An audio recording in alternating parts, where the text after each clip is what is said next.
सभी प्रत्याशी अपने अपने हलके में लगातार दौरे कर रहे हैं। ऐसे में बरवाला हलके में भी सभी प्रत्याशी हलके में दौरा कर रहे हैं। आपको बताना चाहूंगा कि जो हिसार जो बरवाला क्षेत्र है, यहाँ से deputy speaker Ranbir Gangwa, Ramniwas Godela, Sanjana Satrod, professor Chhatarpal, जो आप पार्टी सभी अलग अलग पार्टी से खड़े। तो इस समय हम बगाना जो गांव है बरवाला क्षेत्र का आप देखना चाहेंगे। यहाँ ये बगाना गांव की ये बोर्ड लगा हुआ है। तमाम जो ये लोग यहाँ बैठे, इनसे हम एक चौपाल के माध्यम से जानते हैं कि कैसे इससे पहले जो विधायक थे काम हुए नहीं हुए, क्या क्या इन लोगों को आज जरूरत है। तो आप ये बताइए जी, अगर बरवाला क्षेत्र की बगाना गांव की बात की जाए, मुख्य तौर से क्या क्या आपकी समस्याएं हैं अभी?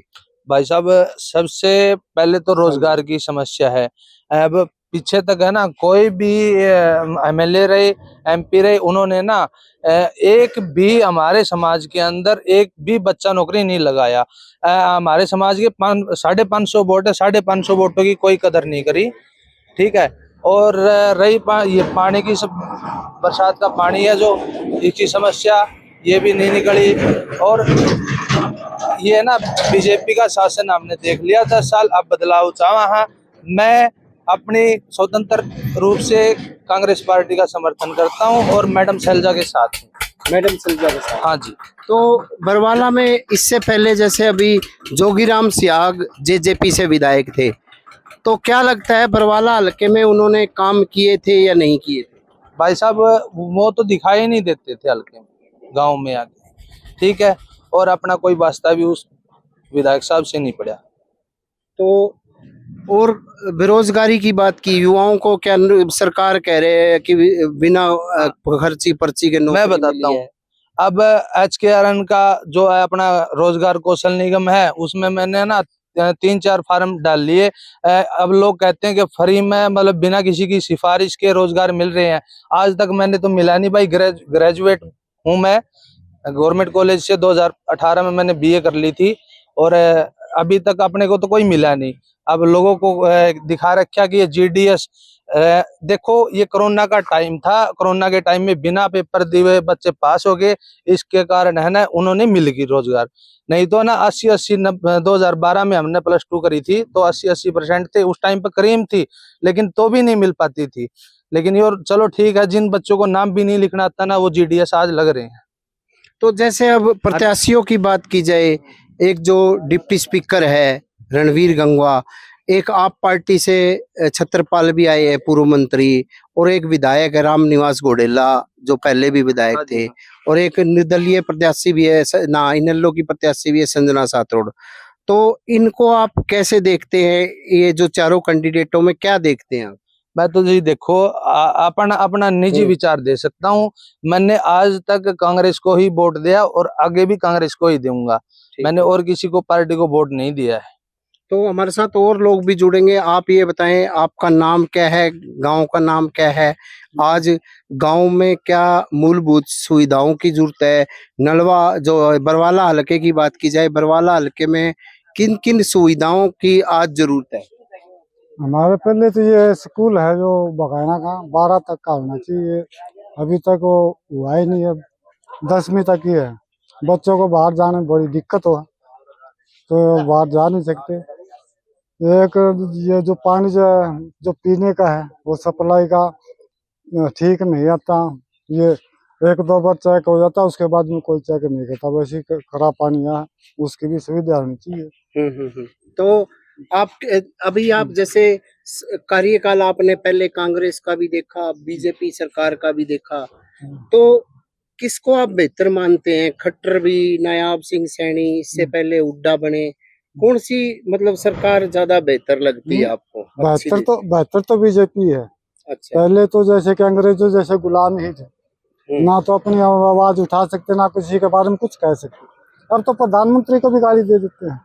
जैसे आप कह रहे हो बीजेपी की सरकार, आपको क्या नीतियां पसंद आई है? नीतियाँ जैसे रोड हुए, बिजली की सुविधा हुई, या जैसा कि लेबर का है, ये नरेगा का, ये भी ऑनलाइन सिस्टम जो अपना अधिकारियों को रिश्वत दे के बनाते हैं ना, तो वो भी उसमें सब में फैसिलिटी अच्छी होगी। तो आपकी नजर में जैसे अगर हरियाणा में जो सरकार बनती है, बीजेपी की बननी चाहिए, कांग्रेस की बननी चाहिए? बननी बीजेपी की चाहिए, अच्छा, तभी ये हमारा हिंदुत्व वो होगा और हमारा देश स्वतंत्र होगा। तो क्या नौकरियां मिली है युवाओं को? हाँ, नौकरियां मिली हैं, बहुत नौकरियां मिली हैं। जो ये कहते हैं कि कोरोना के उसमें टाइम के मिली हैं, लेकिन जो तो नंबरों के हिसाब से मिली हैं। अब ये भाई भी अभी कह रहे थे कि वो हमें तो अपने नौकरी अपने विचार होते हैं। हाँ, तो उस प्रकार जो पढ़ेगा तो वो आगे निकले ही निकलेगा। तो हमारे साथ ये भी है एक, आप बताएं जी, एक बार थोड़ा उठेंगे आप, ये बताएं कि आप किसानी करते हैं, खेती करते हैं, क्या काम करते हैं आप? मजदूरी दिहाड़ी मजदूरी करते हैं। दिहाड़ी मजदूरी। हाँ, तो दिहाड़ी मजदूरी में कितना आमदनी हो जाती है? कुछ आमदनी को नहीं, पेट चलाई चलती है, अच्छा, कुछ नहीं तो बचत आती। तो खर्चा आपका घर का चल जाता है? घर का खर्चा तो क्या करें, मतलब ये क्या, कुछ जमीन नहीं, जायदाद नहीं, नौकरी नहीं, पैसा नहीं, मजदूरी जहाँ से 50 साल पहले मकान बनाए थे वही मकान पड़े हैं, क्या कुछ है। तो हमारे पहले हमके कोई जमीन जायदाद के मालिक है क्या? नौकरी पैसा हमारे पास, यहाँ बच्चे पढ़ा सकते हैं, नहीं और नहीं ना, तो यहाँ पर बर्मिंघम का स्कूल, ना कोई ITI, ना कोई अस्पताल, ना किसी चीज की कोई सुविधा नहीं है। ये नौकरी का सांधा देते हैं। बच्चे 99% नंबर ले, 98% नंबर, 15,000 रुपये महीने की, 500 रुपये दिहाड़ी है। इनमें क्या पेट में, वो भी बच्चे यहाँ से 1000 1200 किलोमीटर दूर के रखे हैं, उनका किराया नहीं पूरा होता, कमरे का किराया नहीं करना, खाने का भी है, बच्चे क्या करें। तो ये बताए कि जैसे अब जो आप राशन लाते हो, पहले से सस्ता हुआ है, महंगा हुआ? कितना महंगे हुई है रसोई? सस्ती रसोई हुई है? तो वही पहले से महंगी हो रही है। सिलेंडर 1100 रुपए का हो लिया, 1000 रुपए का से। और क्या कहते हैं, तेल था, ये बीजेपी सरकार उस टाइम में तो 48 रुपए लीटर था, ये बात 95 रुपए लीटर है। तो यह बीजेपी सरकार कह रही है हमने बहुत विकास कर। ये बिल्कुल झूठे वादे, बिल्कुल सारा काम। मोदी तो इसमें भी कह रहा हमने 15 लाख रुपए हर खाते में डाल दिए। फ्री के कह दिया हमने, तो ये कर दिया, वो कर दिया, वो कर दिया। हमारे गांव में जाके बच्चे तो क्या है। वो आपके कितने बच्चे हैं, वो क्या करते हैं? क्या करूं, बच्चे तो है कोई हमारे, तो ये भाई के बच्चे रहे, कोई MA करा, कोई BA करा, रोजगार तो नहीं है हमारे पास। तो वो पढ़े लिखे, पढ़े नौकरी लिखे हैं, नहीं लगे, कोई नौकरी का नहीं। जो छाना दे रखा है, जो कोरोना में बच्चे पढ़े नहीं, उनको भी घर बैठे पेपर दे दिए और उनको नौकरी मिल गई, और किसी बच्चे को नहीं मिली। कोरोना वाले को तो मिली है, देख। चलो अगर बात की जाए जो किसान है, हाँ, किसानों का के लिए क्या करे सरकार ने, कुछ करे? किसानों के लिए तो ये करे, अब 2000 रुपये तीसरे महीने खाते में आते हैं, इनको ये चीज का लालसा दे रखा है। और DAP का कहता है 1400 रुपये का कर दिया, यूरिया बढ़ा दिया, 50 किलो का कहता है 45 किलो का कर दिया, वो बात वहीं चल दी। सिलेंडर है 1100 रुपये लीटर, वो कर दिया 1100 रुपये का। इसमें क्या करें, तेल से तेल बढ़ा दिया। जमींदार ने तो गेहूँ मिला दी, बेचता दे तो 2200 रुपये, हरी खरीदने लाग जाए 2500 रुपये, ये बात होगी। अब जिस तरह अब ये कई कैंडिडेट घूम रहे हैं, प्रत्याशी वोट हाँ। मांग रहे हैं, हाँ, तो कौन आप बढ़िया मानते हो? ये इनमें कोई भी बढ़िया नहीं है। ये वोट का टाइम में तो गरीबा की सुन ले, SC BC की। ये भी वोट लेने के बाद में 5 साल गाँव में नहीं पड़ता, 5 साल तक गरीब की SC BC कोई नहीं सुनता। एक पहले विधायक था, वो पहले विधायक था, उस विधायक ने नू तो पूछ लो बगाना में SC BC का तुमने कराया क्या? SC BC का तुमने बगाना में किया क्या? ठीक बात है। वोटा ही टाइम में तो हमारे 560 है धारण समाज के वोट है।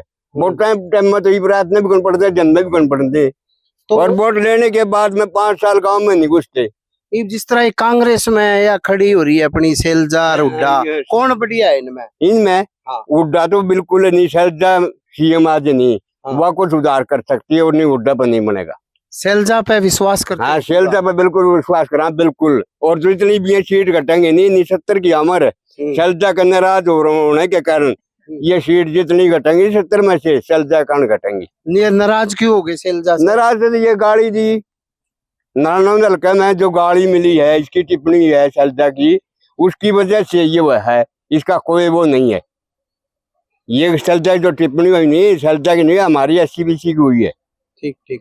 तो आप क्या कहना चाहेंगे, जो आप क्या काम करते हैं और ये बताएं कि जो अगर किसानों की बात की जाए, सरकार कहती है हमने किसानों के लिए बहुत कुछ कर दिया और किसान आंदोलन पे भी रहे। मेरा नाम अजीम खान है, मैं गांव बगाना का रहने वाला हूँ। इस सरकार ने किसानों के लिए और मजदूरों खाते पूछे कौन करा क्या, मैं बिना माटी करा के है। वोट लेने का टाइम तो कहते हाँ भाई नू दे देंगे प्लाट दे देंगे। अब बने पास किमें कौन देंगे। 90 साल हो गई समनाते क्या ना, बुढ़े बड़े रहना ये मकान बनाए हैं, इसमें रहने लग रहे हैं। और ये लग ना कि में प्लाट मिले हैं ना कि में बस 5 किलो गेहूं तो मिल रहा है बस फ्री फंड की बस। और कुछ कौन से प्रत्याशी को पसंद करते हो आप, जो ये भी कई कैंडिडेट खड़े हो रहे हैं? देखेंगे जी, जो जो बढ़िया माहौल होगा बढ़िया को उसने दे दें वोट आप। तो एक और भी बुजुर्ग है, आप बताए कि ताऊ ये बताओ पेंशन मिल रही है? मिला सब वही। मिला है? हाँ तो ये मानो कौन सी सरकार बढ़िया है? सरकार बीजेपी, कांग्रेस? कांग्रेस ही लोग तो कांग्रेस है आवत थी, फिर बाकी जेपीसी तो सही कौन काम का है कौन। बीजेपी हाँ किसको है? तो नो जवाब पे कौन देवा, हाँ हाँ करें तो फिर फायदा क्यों यार। तो ये नु का था दुष्यंत बढ़ाऊंगा पेंशन, कड़ियां बढ़ा रखे ने कौन का था हमारा मुंह बोलिया। तो बढ़ने चाहिए। हाँ कितने होने चाहिए? ये हाँ हाँ बताओ बताओ। बता दे था कणगा थारा रही वह चीज नहीं मिला है, क्या फायदा होया। तो ये तमाम लोग ये गांव के लोग थे, इनके साफ तौर से इन्होंने अपने विचार भी रखे, क्योंकि जो ग्रामीणों का ये भी कहना था कि किसानों की जो खाद है वो महंगी हुई है और युवाओं को रोजगार नहीं मिला है और कई तरह की तमाम तरह की दिक्कतें हैं, जो राशन है वो महंगा हुआ है।